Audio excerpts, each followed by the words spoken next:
Ok. Bueno, el tema de hoy que se me olvidó mandarles en la mañana la presentación, pero ya se las mandé, es hipoplasia medular.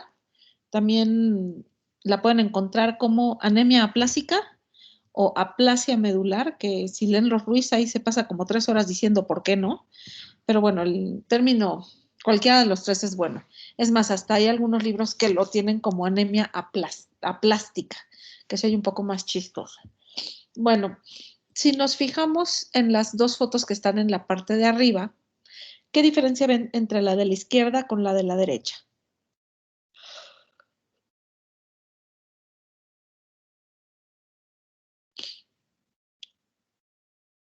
¿Qué observan? ¿Hay adipocitos? Que hay tejido adiposo. Hay tejido adiposo, ¿no? En la de la derecha. Hay puro tejido adiposo y no hay nada de células hematopoyéticas. Estas dos fotos son fotos de biopsias de hueso. Ese que se ven del lado derecho rosita es la trabécula ósea, no es el hueso. Entonces, si vemos la de la izquierda, ahí tiene unos poquitos adipocitos que se ven, del otro lado son puros adipocitos.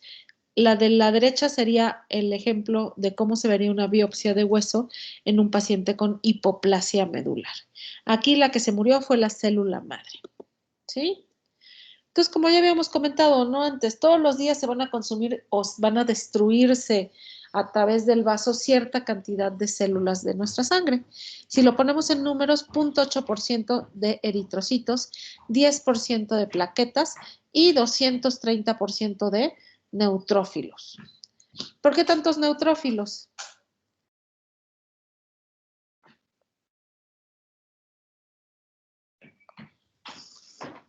Por las infecciones que duran horas. ¿Por qué duran horas? Exactamente, porque los neutrófilos viven horas, ¿no? Entonces, la médula ósea tiene que reponer varias veces, 230% de los neutrófilos que se están produciendo. Al fracaso de la función hematopoyética se le denomina insuficiencia medular o síndrome de insuficiencia medular, que se acompaña de pancitopenia, ¿no? Va a haber anemia, trombocitopenia y leucopenia.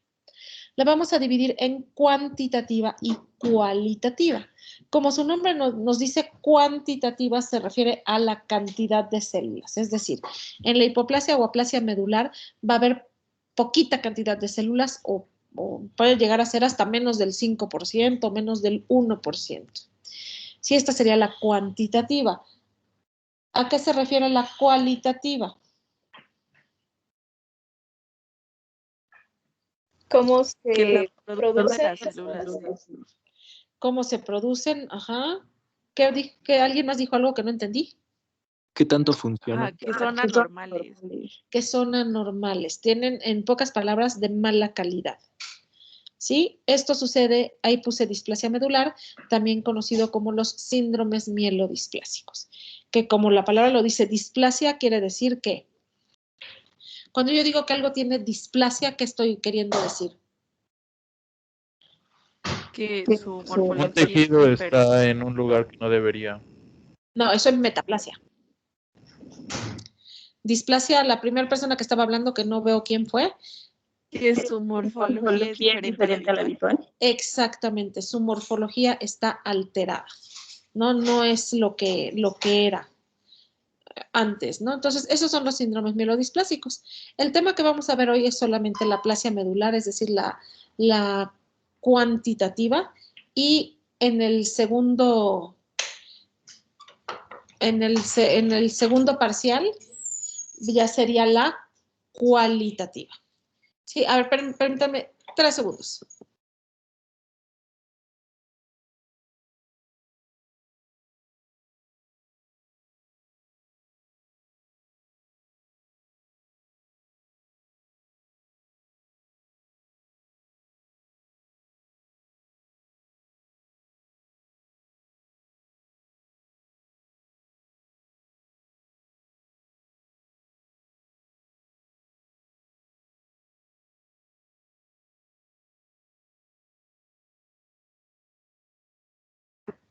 Ya, muchachos, perdón. Entonces, bueno, el tema de hoy es la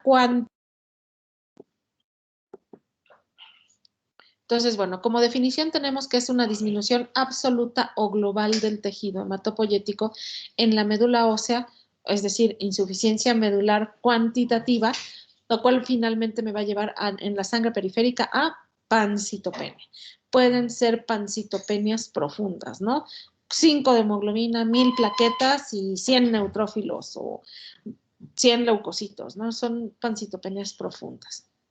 No hay que olvidar que una cantidad de 10 a la 8 progenitores o células madres son capaces de producir o mantener un total de 10 a la 12 elementos circulantes. Suena poquito, ¿no? De 8 a 12, pero ¿qué significa eso de 10 a la 8 o 10 a la 12?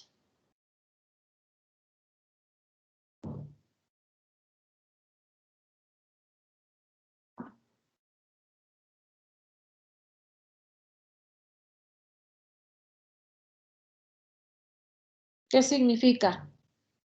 El número de veces que hay que multiplicarlo por 10. Exactamente, entonces sí son muchas células, ¿no?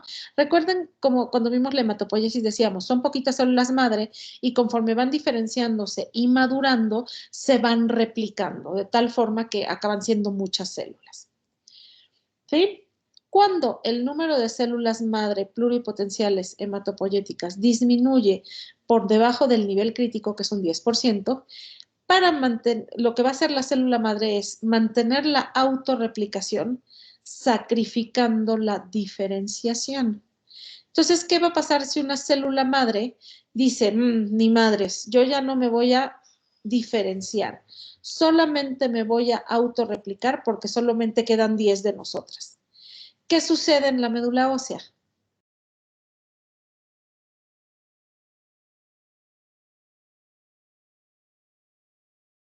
¿Hay infiltrado de adiposo? Más que infiltrado, es sustitución, ¿no? Si ustedes recuerdan la hematopoiesis, decíamos, una célula madre empieza a diferenciarse, va comprometiéndose, se vuelve una progenitora, luego están todas las precursoras y una vez que termina la maduración, esa célula, que ya es una célula terminal, va a salir a la circulación. Entonces, si el día de hoy las células madre dicen, yo ya no voy a diferenciarme, solamente voy a autorreplicarme, todas esas células que llevaban ese proceso van a terminar la maduración y van a salir de la médula ósea, de tal forma que queda literalmente un hueco o un espacio en los huesos, en la médula ósea, y eso es lo que se sustituye o se ocupa por tejido adiposo. De tal forma que cuando nosotros hacemos la biopsia de hueso, lo que encontramos es puro tejido adiposo. ¿Sí me explico?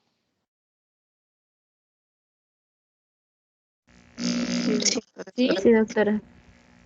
Entonces, vamos a repasar un poquito de las células en la médula ósea, sus características conforme van diferenciándose, ¿no?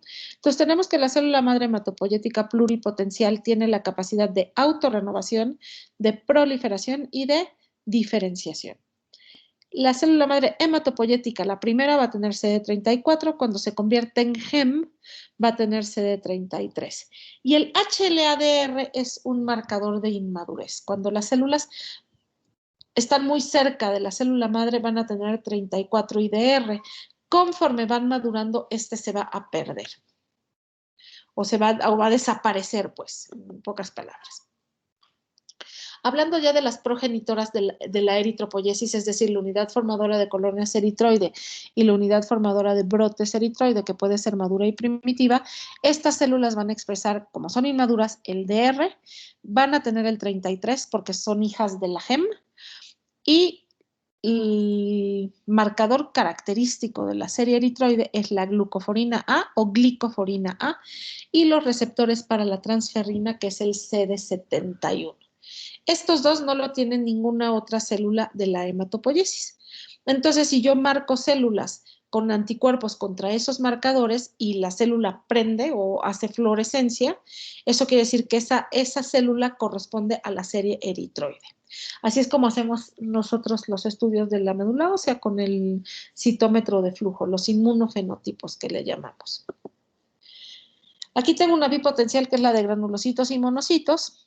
También van a expresar el DR porque son inmaduras, el 34 porque son inmaduras, el 33 porque son hijas de la GEM y el CD más característico sería el 13. ¿Sí? Estas dos van a ser sensibles al factor estimulante de colonias de granulocitos y monocitos y al de granulocitos, y van a originar al mieloblasto y al monoblasto, que son las primeras precursoras.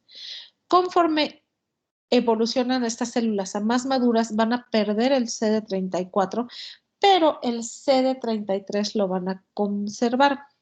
Acuérdense que el CD33 está restringido a células no linfoides normales. En otras palabras, a todos los hijos de la gem. ¿Sí? ¿Vamos bien?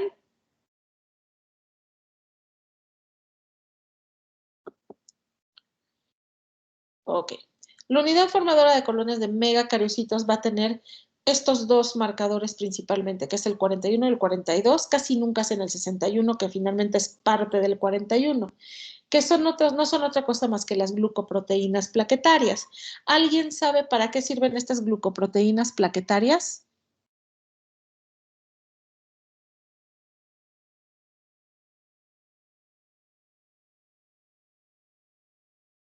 ¿Alguien sabe para qué sirven? Si vieron en algún momento todo lo que es la coagulación y la hemostasia primaria, hay Para unirse al epitelio. para unirse al epitelio. La 1B9 sirve para la adhesión y la 2B3A es para la agregación.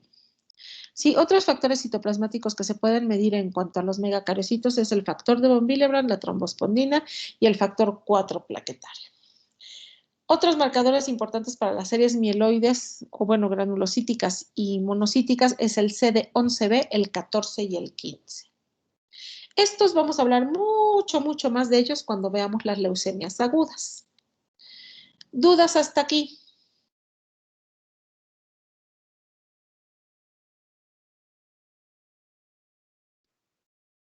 ¿No? No, No, doctora. gracias. No, doctora.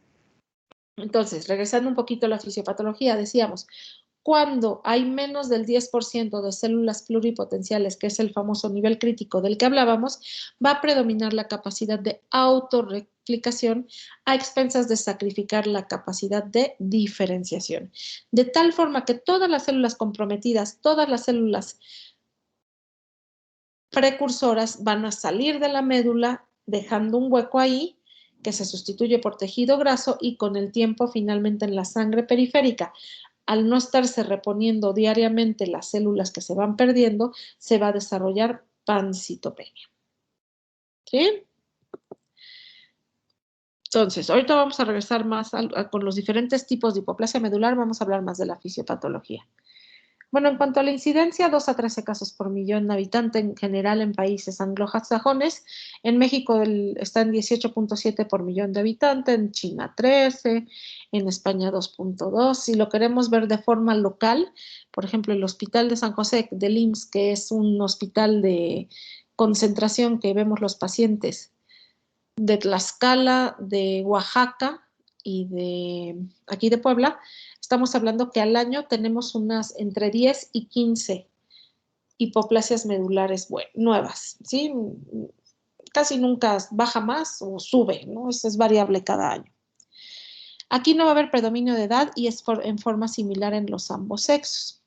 Y si nos vamos a etiología, más del 50%, que yo diría en nuestro medio es mucho más, de los casos van a ser idiopáticas o primarias. ¿Qué significa idiopática? Que no se sabe por qué se da. No se sabe por qué, ¿no? No crean que no está estudiado el mecanismo fisiopatogénico. Al final del día, la hipoplasia medular primaria es autoinmune, ¿no? La causa es autoinmune. Pero es como el lupus. ¿Por qué le da lupus a las pacientes?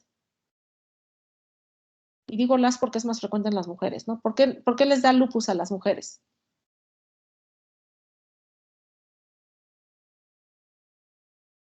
No hay una causa Idiopática.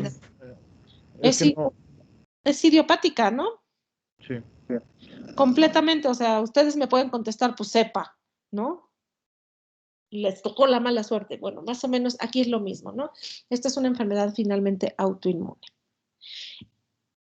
En el otro 50% o a lo mejor un poco menos de los casos, podemos identificar un agente causal que generalmente son sustancias que les llamamos mielotóxicas, es decir, que causan daño a la médula ósea. Va a haber como estas dependientes de dosis, que lo más frecuente son los derivados del benceno, las radiaciones ionizantes, los medicamentos antineoplásicos van a causar hipoplasia medular dependiente de dosis, y también tenemos los que no son dependientes de dosis, que son los que causan daño medular por idiosincrasia. Otra palabreja que no me gusta igual que idiopático, pero bueno, ¿qué significa idiosincrasia?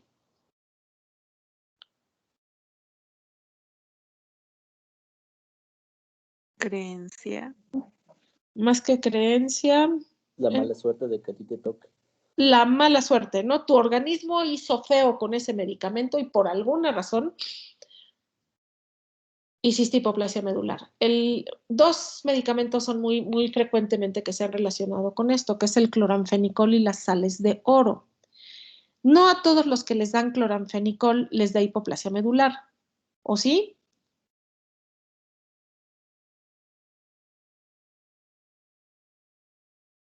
No.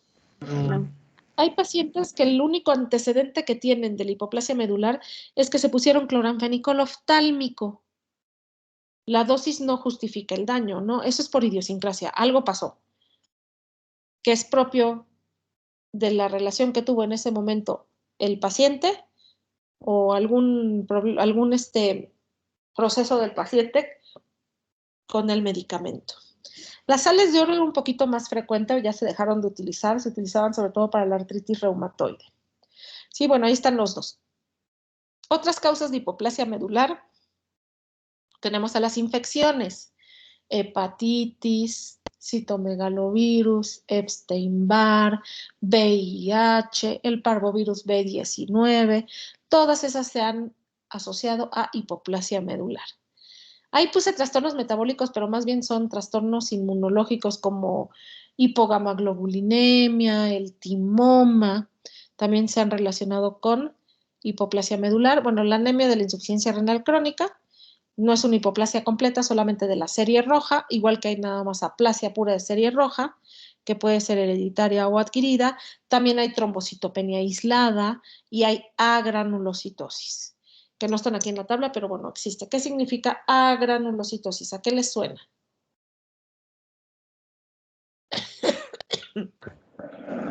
Sin granulación. Sin granulocitos. Ey, no me quiten el control de la presentación, porfis.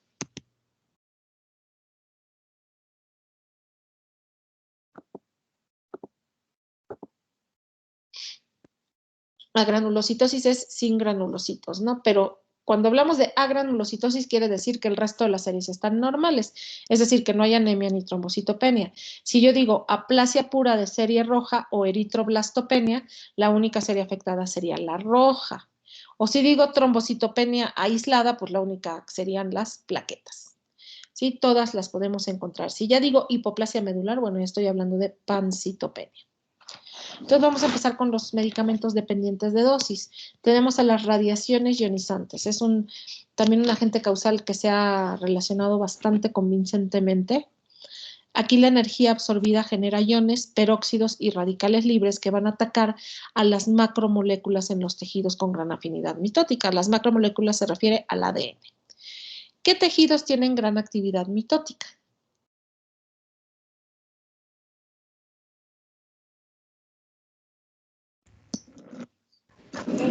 La médula ósea. La médula ósea, la piel, las mucosas. Los pacientes que se exponen a dosis altas de radiación en corto tiempo, se les cae el pelo, les da mucositis, ¿no? Hacen pancitopenia. ¿Por qué? Porque esa energía absorbida va a atacar al DNA. Cualquier dosis de radiación disminuye la reserva de progenitores y su acumulación puede producir descensos lentos en las cifras hemáticas, es decir, en la citometría hemática. ¿En qué situaciones nos podemos exponer a radiaciones?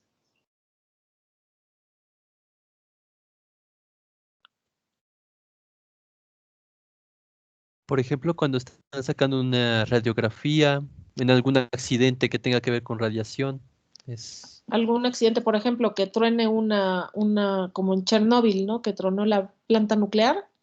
algo así. Dependiendo del radio, es la cantidad de radiación a la que se expusieron las personas, ¿no? Otro serían laboral. En situación laboral, ¿cómo nos podemos exponer a radiaciones? Cuando pues algún paciente no puede estar en una posición y lo tienes que estar ayudando. Claro, por ejemplo, tú que normalmente le echamos a los internitos, ¿no? Esa chamba. Órale, tú corre, que estás joven, ¿no? Entonces ya uno se esconde atrás del plomo. Sí. Es una sola ocasión, pero por ejemplo, los técnicos Bueno, los que están ahí todo el día. están ahí todo el día, o los técnicos ya sea de radioterapia o de radiología, ¿no? O los mismos médicos, los radiólogos o los radioterapeutas que hacen radioterapia, también se exponen a radiación. Estos médicos tienen más vacaciones, ¿no? Que nosotros, que no nos exponemos, ¿no? Les dan 3 periodos y a nosotros solo nos dan 2. Pero bueno, yo no me animaría nada más por eso. Me da miedo la radiación, ¿no? Entonces, bueno, esas son situaciones en las que nos podemos radiar y... ¡Ey! Yo tengo pregunta, con respecto a pacientes que están en radioterapia, ¿pueden terminar desarrollando esto? Si se pasan de dosis, sí.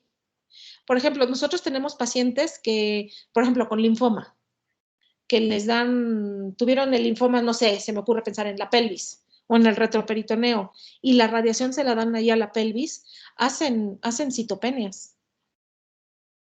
Primero en el momento agudo, y hay pacientes que después de quimio y radio quedan con trombocitopenias moderadas, con leucopenias moderadas, porque su reserva medular disminuye.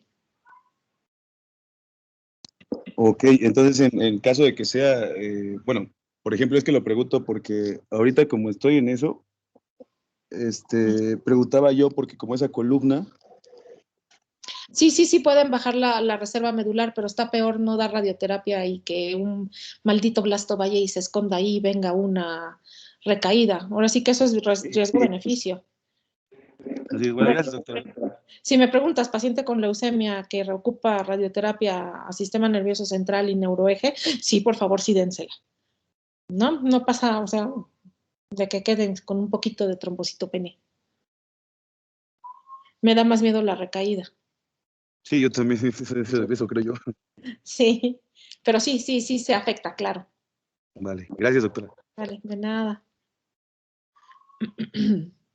Entonces, esas son las radiaciones. Medicamentos, nuevamente volvemos a la quimioterapia, ¿no? Pacientes que están recibiendo quimioterapia. Alquilantes, citostáticos, citarabina, el matotrexate, todos esos pueden reducir la reserva de progenitores con cada administración, es decir, los pacientes que reciben el primer ciclo de quimio se recuperan más rápido que los que ya van en el 8º, ¿no? Y esto es esperado, es algo que se calcula y es algo que nuevamente regreso al riesgo-beneficio, ¿no? La idiosincrasia ya la habíamos comentado. Cloranfenicol, fenilbutasona, las sales de oro son los más frecuentes. Ahorita viene un poquito más adelante otros medicamentos. El benzol y otros tóxicos industriales. Esta es la relación causal más convincente. Es más, si un paciente que trabaja en una fábrica de pinturas le da hipoplasia medular, puede, dependiendo de la protección y todo, cómo lo hayan tratado, puede decir, es que a mí me dio hipoplasia medular por culpa de mi trabajo. Es una enfermedad relacionada al trabajo, ¿no? Entonces sí pueden hasta ganar la demanda por salud en el trabajo, ¿no? ¿En qué situaciones nos podemos exponer a benzol? Bueno, en todas las industrias que tengan que ver con pinturas, barnices, cauchos, tintas, piel y zapatos. Nos podemos también exponer a él de forma, pues a menos concentración, pero en casa, por ejemplo, en los disolventes. ¿Qué disolventes ocupan luego mucho las mamás? Para limpiarnos el piso o cosas que se mancharon. ¿Cómo? ¿Amoníaco? No, fíjate que el amoníaco sí es huele horrible, pero no le podemos echar la culpa de eso. ¿Pino? ¿Cloro? No, estamos hablando de químicos. Tampoco, pino tampoco. ¿El tiner? El thinner, gracias. El thinner tiene cantidades de benzol, igual que la gasolina, ¿no? Luego usan gasolina blanca para limpiar, ¿no? Entonces, todo eso va a tener ciertas cantidades de benzol y depende, de acuérdense, todos estos que estamos hablando son dependientes de dosis. Entonces, ¿cómo le hace el benzol? Bueno, se concentra en el tejido adiposo de la médula ósea y ya sea directamente o generando metabolitos, va a inhibir la síntesis de DNA. ¿Sí? Entonces, del 3 al 4% de los trabajadores expuestos a concentraciones superiores de 300 partes por millón van a sufrir una hipoplasia medular. Por eso es que en las industrias de pinturas, de cauchos, de pieles, se utilizan mascarillas que aseguran que el trabajador no se exponga a más de 300 partes por millón de benzol para evitar precisamente, no porque les importe mucho la salud del trabajador, sino porque quieren evitar demandas, ¿no? Otros hidrocarburos aromáticos que pueden contener benzol, el tolueno, el gileno y, increíblemente, los insecticidas. Entonces, por ejemplo, en las casas, pues entre menos insecticidas se utilicen, mucho mejor. Pasamos a los virus.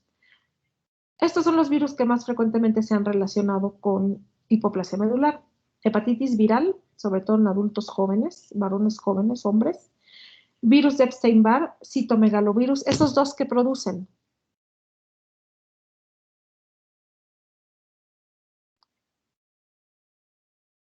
¿Qué enfermedad produce el virus de Epstein-Barr y el citomegalovirus? Mononucleosis. Muy bien, mononucleosis infecciosa. Hay niños que después de una mononucleosis infecciosa, mocos hacen hipoplasia medular. Lo bueno de todo esto, en cuanto a los virus, que la mayor parte de las infecciones, de las hipoplasias por infecciones virales, son autolimitadas y solitos se recuperan, ¿no? Con el tiempo. Entonces, bueno, esa es una buena noticia. VIH, bueno, también el virus de inmunodeficiencia humana puede atacar a la célula tallo, ¿no? Y bueno, el parvovirus B19, ¿qué enfermedad da ese parvovirus B19? La fiebre Quintana. La quinta enfermedad. También, esta sí, fiebre Quintana nunca la había escuchado, pero supongo que tiene que ver con la quinta enfermedad. Y también le llaman la enfermedad de la cachetada, ¿no? Es finalmente una exantemática. Al parvovirus B19 lo que produce sobre todo es eritroblastopenia, aplasia pura de serie roja. Ahorita más adelante viene una diapositiva dedicada solo a él. Trastornos inmunológicos. El timoma. ¿Qué es un timoma?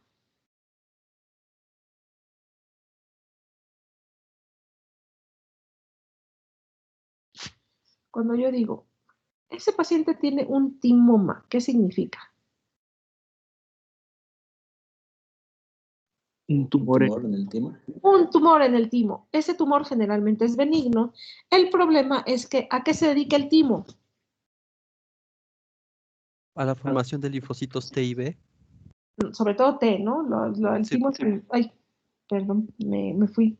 El timo es T. Normalmente en un timo sano y normal, recuerden que se forman los linfocitos T y se prueba que no sean autorreactivos. ¿Qué sucede con los autorreactivos? Con los linfocitos T que son autorreactivos en el timo. ¿Qué les pasa?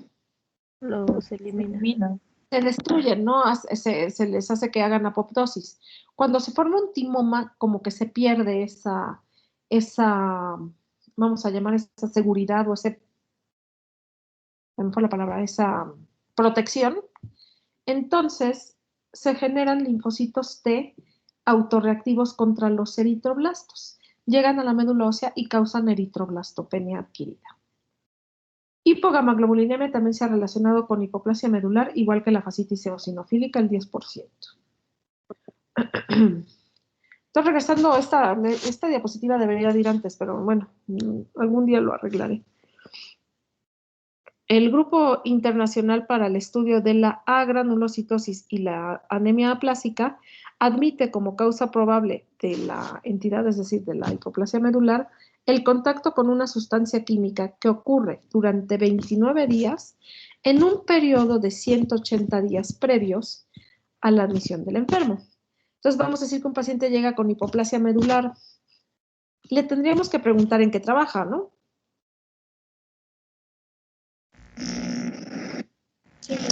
Sí, doctora.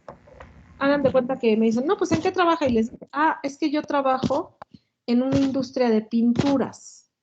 La siguiente pregunta sería, ¿cuánto tiempo lleva ahí? Para poder ver si podemos cumplir con este criterio. Que haya estado expuesto a una sustancia química durante 29 días, por lo menos, en un periodo de 6 meses antes de su ingreso. Entonces podemos echarle ya la culpa a esa sustancia química. Si no cumple este criterio, pues difícilmente va a ser secundaria a este y va a caer dentro de las idiopáticas. Siguiendo con la idiosincrasia, se han relacionado algunos analgésicos con hipoplasia medular, como la indometacina, el diclofenaco y la butazona. Yo creo que todos hemos tomado por lo menos diclofenaco, ¿no? Alguna vez. Y las sales de oro, bueno, esta se utilizaba para la artritis reumatoide, el 5% desarrollaban citopenias y el 1% hipoplasia medular. Ya no se utilizan las sales de oro. Ya las quitaron del mercado, por eso mismo. Eso sería en cuanto al 50% en el que estamos buscando una causa. En el resto, que son todas las primarias o idiopáticas, el mecanismo fisiopatogénico es autoinmune. ¿Cómo lo descubrieron? Bueno, agarraron cultivos de cordón de los pacientes de células tallo y agarraron células, o sea, más bien aislaron células, diferentes tipos de células de los pacientes con hipoplasia medular. Entonces se dieron cuenta que los linfocitos T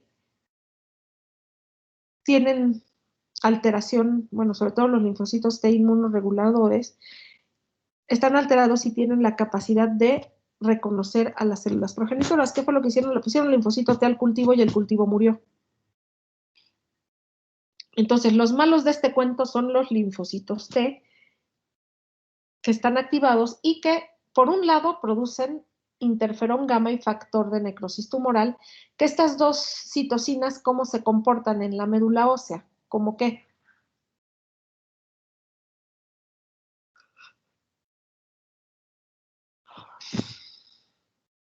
¿Cómo qué? Y empieza con I. Inmunosupresores.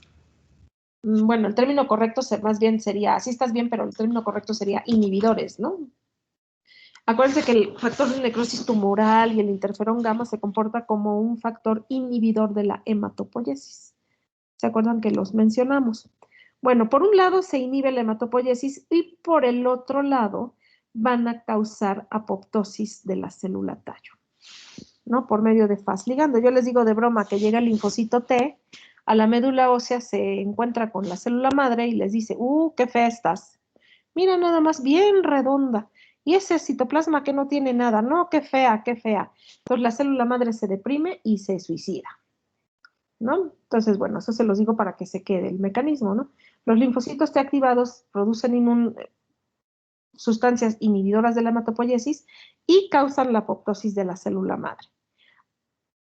Al matar suficientes células madres de tal forma que llegue ese nivel que habíamos dicho crítico de menos del 10%, automáticamente las pocas células madre que quedan empiezan a tratar de autorreplicarse porque están inhibidas, de autorreplicarse. Acuérdense que las detienen en mitosis o en síntesis estas sustancias, ¿no? ¿Sí lo recuerdan?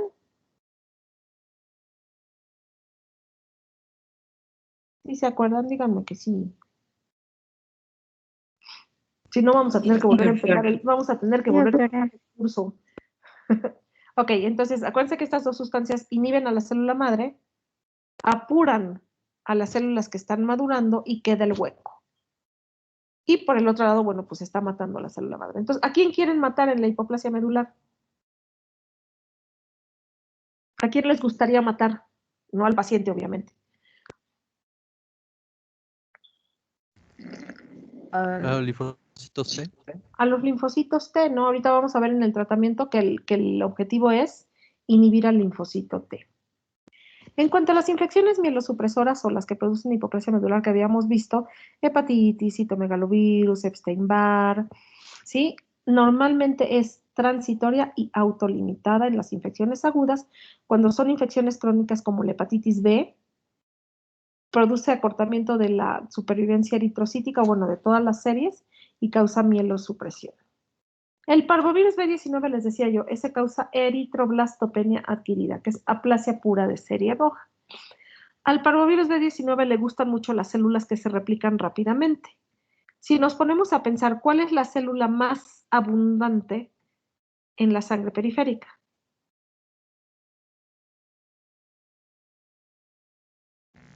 El eritrocito. El eritrocito. De tal forma que estas son las que más se replican porque son las que más hay que reponer.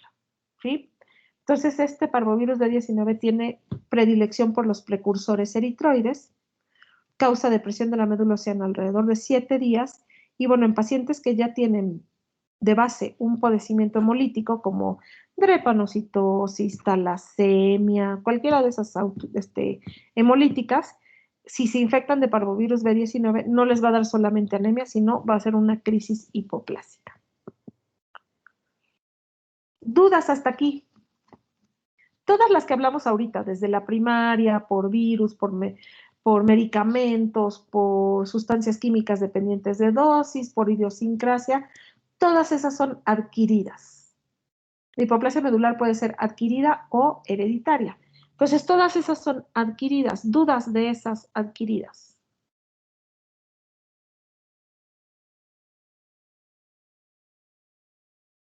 ¿No? No, doctora.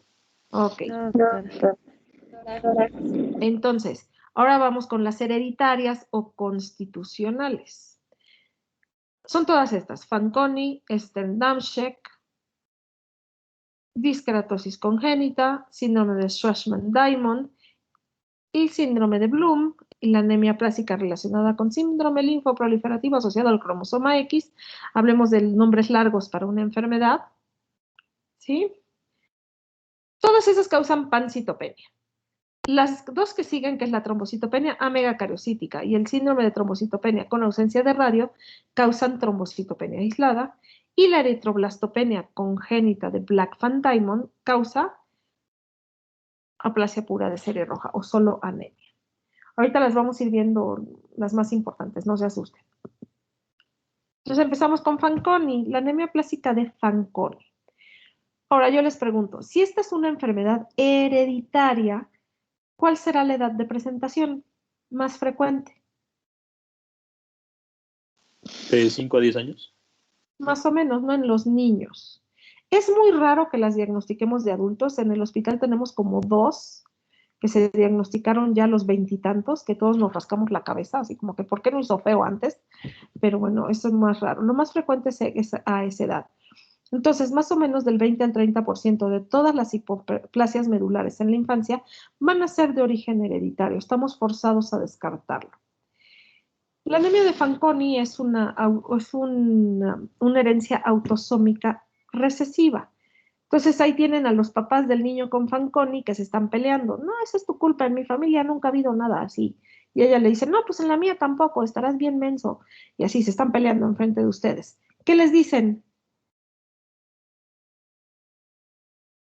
Es de ambos. Exacto, les dicen, cállense que es culpa de los dos. Y ni siquiera es culpa de ellos, o sea, uno no hereda genes por gusto, ¿no? Es simplemente, como dicen, no la tómbola de los genes. ¿Cuál es el problema con los pacientes con anemia plástica de Fanconi? Van a tener una dificultad para la síntesis de DNA y alteración en las reparaciones, de tal forma que los cromosomas son frágiles y son células que se destruyen con facilidad. Ojo, esta alteración en la reparación y en la síntesis de DNA no es exclusiva de la médula ósea, sino es desde que son una morulita, desde que son todas sus células. Todas las células tienen esta alteración. Por lo tanto, estos pacientes, además de la hipoplasia medular, lo más frecuente es que tengan alteraciones congénitas, ¿no? Ahorita vamos a ver las más frecuentes. Para hacer el diagnóstico tengo que hacer un análisis cromosómico que corre en un estudio de cariotipo el cariotipo estudia las metafases, ¿no? Entonces tienen que ver 20 metafases. Una vez que ya ven el cariotipo que está normal, le ponen inductores de inestabilidad cromosómica, que lo más frecuente que se utiliza es la mitomicina. Entonces ponen mitomicina y vuelven a ver los cromosomas y los cromosomas se rompen.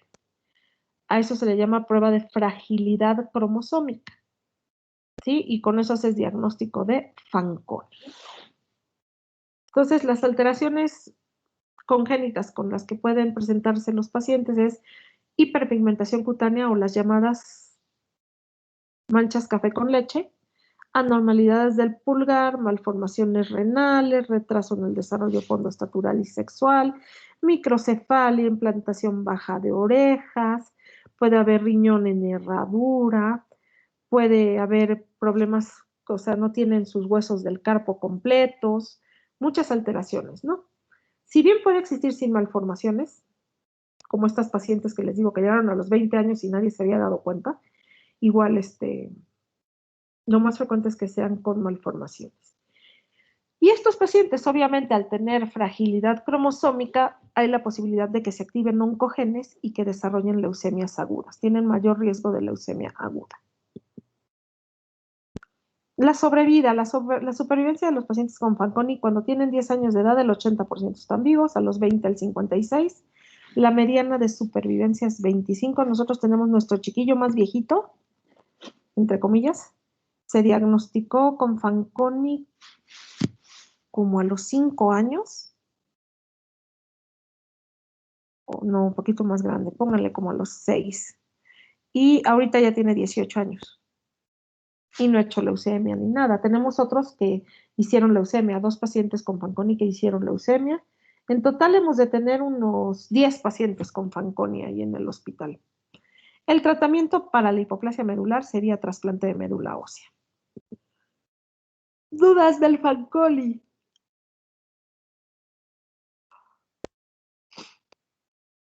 ¿No? Ok. Las otras nada más las vamos a mencionar. La disqueratosis congénita se caracteriza por una triada que es pigmentación reticulada de la piel, onycodistrofia, leucoplasia de la mucosa oral y genital. Esta es una enfermedad que su herencia es transmisión por el cromosoma X. ¿Quiénes son los enfermos? ¿Las mujeres? A ver, otra vez piénsenle tantito. ¿Los hombres? Los hombres. Los hombres. Recuerden que cualquier enfermedad con transmisión por el cromosoma X, la mujer la porta y el hombre la sufre. ¿Por qué?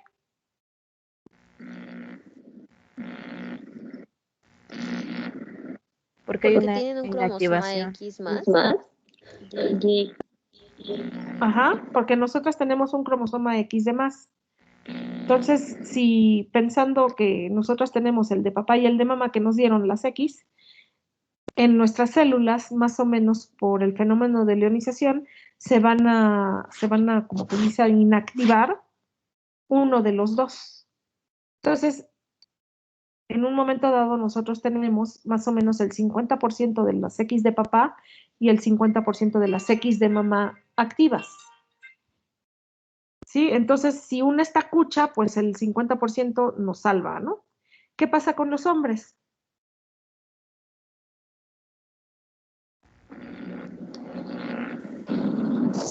Que nada más tienen una X y no hay inactivación. Exactamente, ellos solamente tienen una X y si heredaron la cucha, o la que está dañada, o la que tiene el problema, Van a expresar la enfermedad. van a expresar la enfermedad. Es otro ejemplo de una enfermedad transmitida por cromosoma X sería la hemofilia. En la hemofilia los hombres son los que la sufren y nosotras la portamos, ¿no? Igual que esta. Aquí el defecto básico también se localiza en la capacidad de replicación de las células. Y entre el 35 y el 50% de los pacientes pueden desarrollar una hipoplasia medular. Estos pacientes generalmente nos llegan de derma. Yo no he visto ninguno, pero bueno, ahí está. El síndrome de Bloom. El síndrome de Bloom es muy, muy, muy parecido al Fanconi, nada más que es frecuente en los judíos askenazi, que son una población de judíos que solamente se casan entre ellos. Sigue siendo una herencia autosómica recesiva, pero como hay mucha endogamia en esa comunidad de judíos, la enfermedad se puede expresar un poquito más, ¿no? Aquí va a haber inestabilidad cromosómica con intercambio de cromátides simétricas y cuadrirradiales, es decir, se forman puentes conforme se va haciendo el espiralito del DNA y eso hace que sea frágil y se rompa. El síndrome linfoproliferativo, nuevamente asociado al cromosoma X, aquí el problema no van a ser los linfocitos T, sino los B. Aquí va a haber una alteración en la producción de inmunoglobulinas y puede haber proliferación maligna de linfocitos B, como linfomas.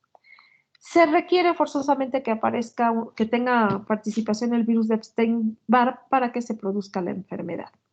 Ahora, el Epstein-Barr lo consideran una infección que está muy diseminada y es frecuente o poco diseminada.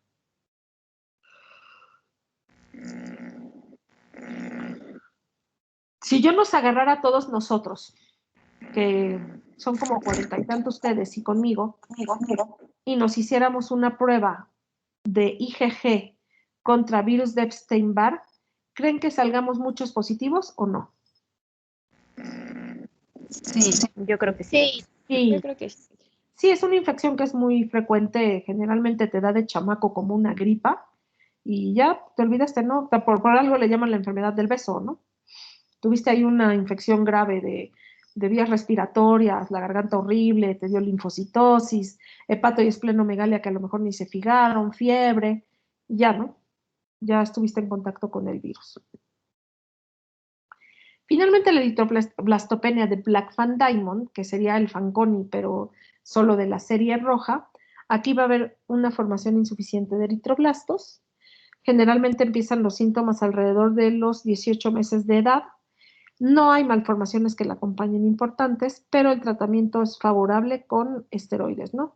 Les damos 2 a 4 miligramos por kilo por día, hasta que se pongan cuscinoides y que les salga una jiba.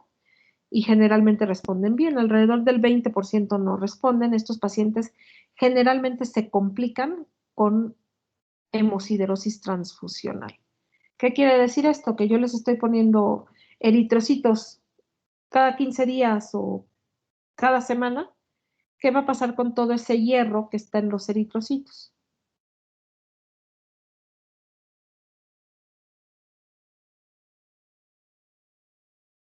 ¿Qué pasará?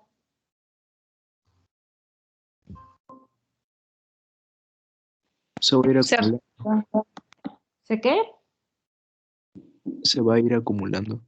Se va a ir acumulando, primero en el hígado, llega a causar hasta cirrosis, luego causa cirrosis cardíaca, causa insuficiencia pancreática, insuficiencia suprarrenal, un montón de problemas el hierro, ¿no? Cuando se acumula. Entonces, ¿dudas hasta aquí? Vamos a pasar ya a lo facilito.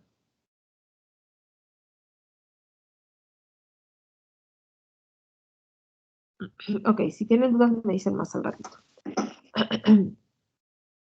Bueno, finalmente, y todo el cuadro clínico, las manifestaciones clínicas van a ser consecuencia de la falla hematopoyética o el síndrome de insuficiencia medular. Es decir, si no hay eritrocitos, bueno, síndrome anémico. Cuando hay neutropenia, ya lo habíamos comentado, ¿no? Lo más frecuente son infecciones, lo cual produce fiebre.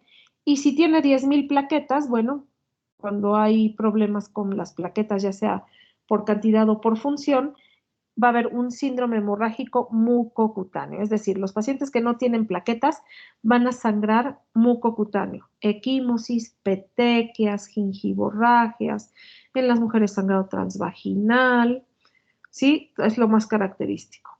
Del 30 al 40% tienen fiebre. Si el paciente al diagnóstico tiene adenopatías y esplenomegalia, estos con mayúsculas y en rojo, infrecuente y me pone en duda el diagnóstico de hipoplasia. Uno de los principales diagnósticos diferenciales de la hipoplasia medular son las leucemias agudas. Sí, si el paciente tiene adenopatías y esplenomegalia, lo más probable es que sea una leucemia aguda y no una hipoplasia. ¿Por qué? ¿Ustedes creen que alguien que tiene 100 neutrófilos va a tener la capacidad de generar una respuesta inmune que produzca adenopatías y esplenomegalia? No, pues no. No. Para nada, ¿no? Entonces, los pacientes con hipoplasia medular no tienen hepatomegalia, no tienen esplenomegalia, ni tienen adenopatías. Es lo más frecuente. Y aquí ponemos ejemplo de petequias y equimosis. ¿Cuál es la diferencia entre una petequia y una equimosis? El tamaño. El tamaño, no es otra cosa. Es lo mismo que es la petequia, la equimosis y el hematoma. La petequia es la chiquitita, y la equimosis es más grande, pero solamente abarca la piel, y el hematoma generalmente es más grande y ya puede abarcar planos más profundos. ¿Sí? Bueno, ahí hay gingivorragias. ¿Sí? También epistaxis. Sí, ahí hay más petequias. Si además de la hipoplasia medular hay alteraciones congénitas, como sería, bueno, sindactilia, disminución en los números de los huesos del carpo, microsomía, microcefalia, malformaciones renales, estrabismo, hipogonadismo, retraso mental o sordera. Esto sucede en el 15 al 50% de los pacientes con anemia de Fanconi. Y bueno, el 80% van a tener estatura baja. El problema, normalmente cuando llega un paciente con anemia plásica niño, decimos, oye, ¿no está rarito? O sea, con malformaciones así. Y te dicen, bueno, tiene estatura baja, pero los papás también miden 1,40. Entonces ahí sí, pues la estatura es, también hay que ver la altura de los papás, ¿no? Si el niño mide 1,40 y el papá mide 1,80 y la mamá 1,70, pues ya no tiene lógica, ¿no? Yo tenía una chiquilla bien chiquitita y el papá estaba también, la papá y la mamá bien chiquititos, y dice, es que no crece, y así como que pues no tiene material genético para crecer, ¿no? Entonces eso hay que tomarlo con cuidado, la estatura baja. En la sangre periférica, lo más característico es que haya pancitopenia. Generalmente la anemia va a ser normocítica, normocrómica. Puede tender a la macrocitosis, sobre todo si ya está muy afectada la cantidad total de células. Pueden tardar un poquito más en madurar. Los reticulocitos siempre van a estar por debajo del 2%, más frecuentemente cercano al 0.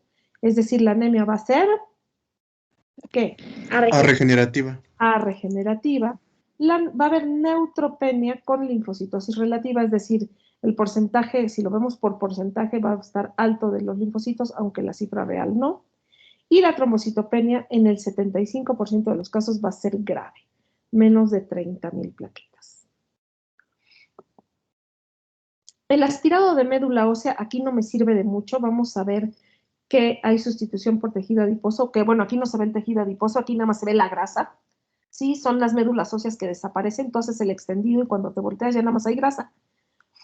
Al teñirlas vamos a ver solamente las células remanentes, o sea, es decir, células que viven ahí y que no se generan ahí, como serían, bueno, los basófilos tisulares que se quedan a vivir ahí, linfocitos y plasmocitos, ellos donde viven normalmente o donde se forman, los linfocitos y las células plasmáticas, ¿dónde viven?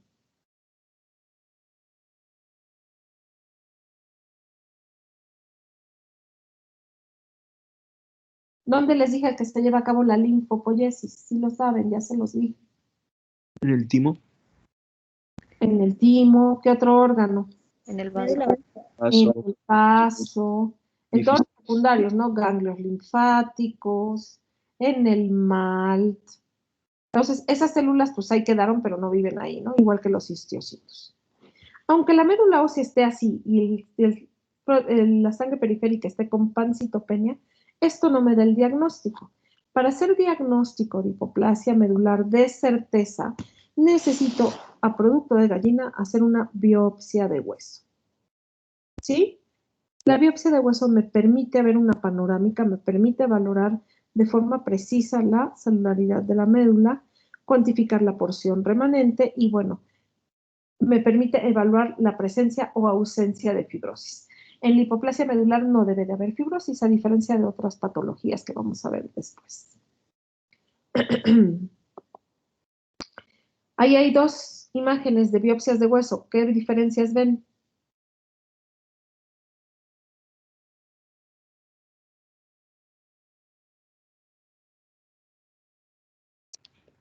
Los adipocitos. Exacto, ¿no? En la de la derecha no hay células, solamente hay adipocitos. Y en la de la izquierda, pues sí hay muchas células. Ahí se ven las bolitas, ¿no? Se ven ahí megas, se ven todas las bolitas. Hay otras formas de valorar la hematopoiesis, como sería la investigación isotópica de la hematopoiesis, que se usa hierro marcado en forma de citrato, hierro en forma de citrato ferroso. El problema es con esta prueba no se usa porque requiere un tiempo excesivo para su interpretación. Permite ver el aclaramiento prolongado y la incorporación reducida del hierro, pues porque no hay células en la médula. ¿Sí? No lo usamos para nada. También se puede utilizar la resonancia magnética, que nos permite visualizar la médula ósea de manera más clara. Si ustedes quisieran estudiar la hematopoiesis en un paciente, le pedirían la resonancia magnética ¿de qué huesos?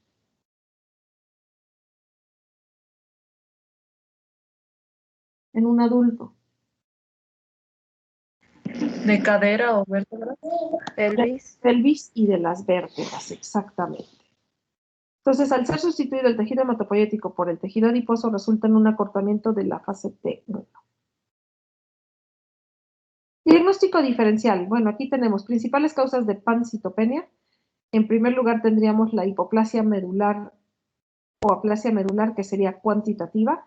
Luego tenemos la insuficiencia medular, que es cualitativa, que es el síndrome mielodisplásico. Otra causa de pancitopenia es invasión de la médula, ya sea por proliferaciones hematológicas o no hematológicas como mieloptisis o las leucemias que ahí vemos. Varios. La HPN la vamos a ver, causa pancitopenia. Les pregunto, ¿la anemia megaloblástica causa pancitopenia, sí o no? Sí. Igual, si se mete a la médula ósea cáncer o tuberculosis o que esta es la de las cuevas, histoplasma, también puede causar pancitopenia. Una esplenomegalia congestiva causa hiperesplenismo, causa pancitopenia. Los hepatópatas crónicos pues tienen esplenomegalia.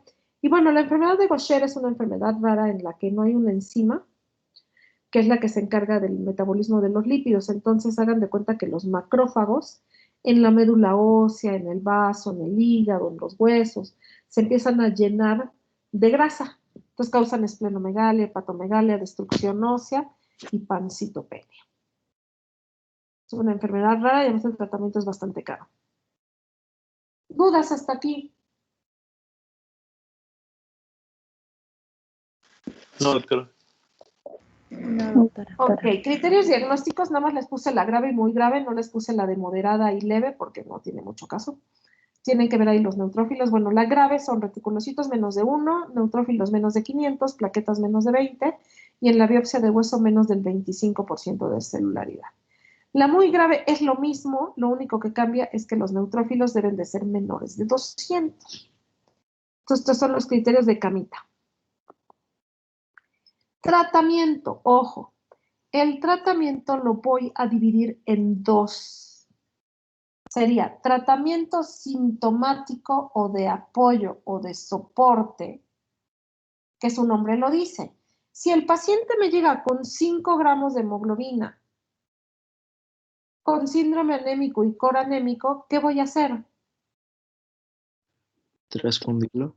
Lo voy a transfundir, exactamente. Si me llega con 1000 plaquetas y sangrando, pues le voy a poner plaquetas. Si me llega infectado hasta las pestañas, no le voy a poner neutrófilos, le voy a poner antibiótico. Todo eso es tratamiento de apoyo o de soporte. Obviamente voy a evitar los agentes tóxicos y voy a estimular la médula ósea residual. Es decir, filgastrim, eritropoyetina, todos los estimulantes, danazol, que es un androgénico, todo eso se da, ¿no? Y es un tratamiento de apoyo. Ahora, ¿a quién dijimos que queríamos matar? A los linfocitos T. A los linfocitos T. Entonces todavía no hablamos de eso, ¿no? Seguimos con tratamiento de apoyo. Concentrados plaquetarios, concentrados eritrocitarios, si tiene neutropenia febril, le pongo factor estimulante de colones de granulocitos y antimicrobianos. Si tiene trombocitopenia grave, pues le pongo plaquetas, evito medicamentos IM, no le voy a dar aspirina, ¿estamos de acuerdo?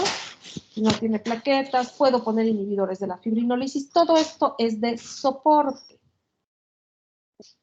Ya, el tratamiento como tal, bueno, en lipoplasia medular leve y moderada, que la leve es más de 500 neutrófilos, pero menos de 1000, digo, perdón, esa es la moderada, más de 500, pero menos de 1000.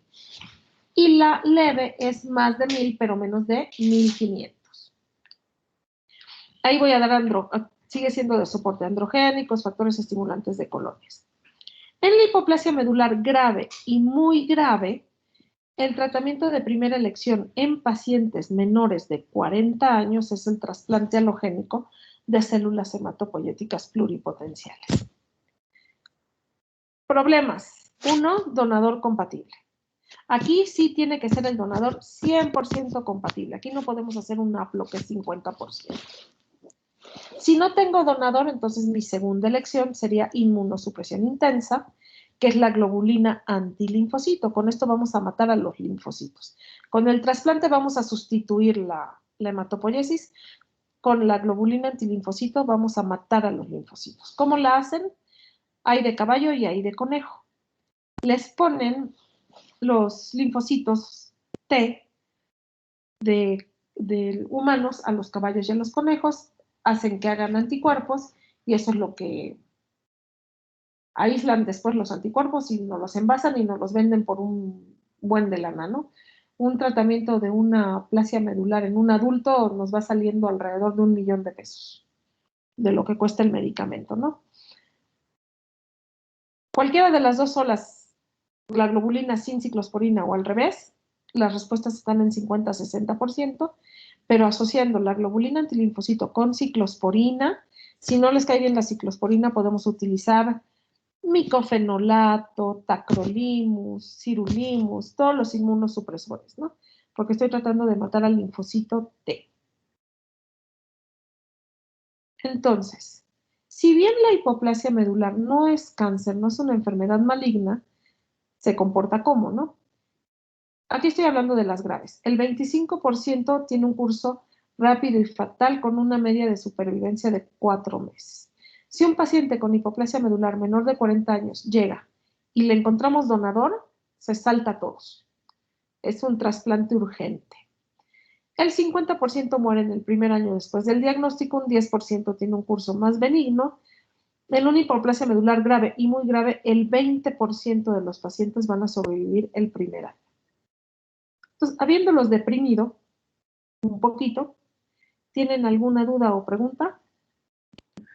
¿Qué tan difícil es diagnosticar la hipoplasia medular? No es difícil con una biopsia de hueso. La biopsia de hueso te dice, tiene tanto por ciento de celularidad, tiene o no tiene fibrosis, o tiene, o sea, con la biopsia de hueso.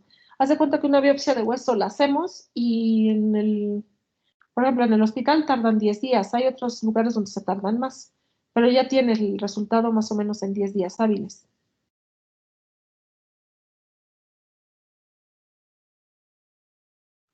Gracias. ¿Alguien más tiene alguna otra pregunta?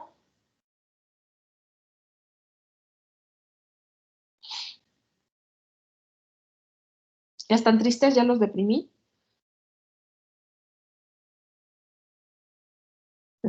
¿No? Bueno. ¿Seguros que no tienen preguntas?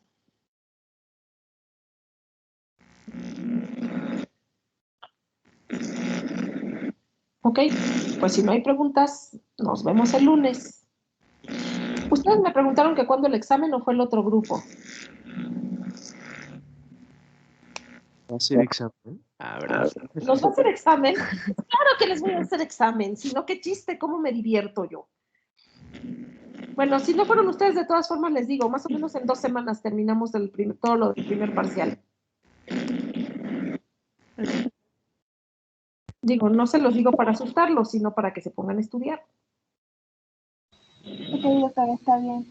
¿Vale? Ok, doctora, gracias. Nos vemos entonces el lunes. El lunes. Gracias, doctora. Sí, doctora, gracias. Gracias, doctora. Que tenga un buen fin.